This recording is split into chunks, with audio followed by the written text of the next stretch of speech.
Nyt Vehanen lähtee, 50 sekuntia aikaa jäljellä. Numerot ovat 2-3 tällä hetkellä. Järvinen nostaa maalia kohti. Siellä ja Järvinen tekee maalin! 43 sekuntia jäljellä. Ja Olipa rohkea suoritus. 20-vuotias maalivahti Mika Järvinen nostaa kiekon maaliin.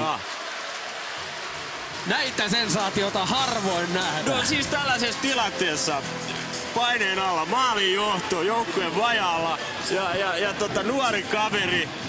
Ja Järvinen mietti, että tein vain yhden tänään, ei mennyt oikein putkeen. Joo. Aika on riittävästi, se tulee hyvin huolelle. Hän oli varmistautunut, että nyt se lähtee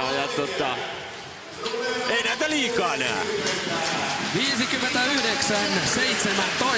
maalintekijä Mika Järvinen.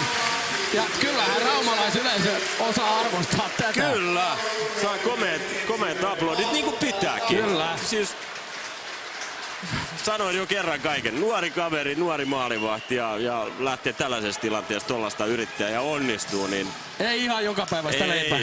ei oo.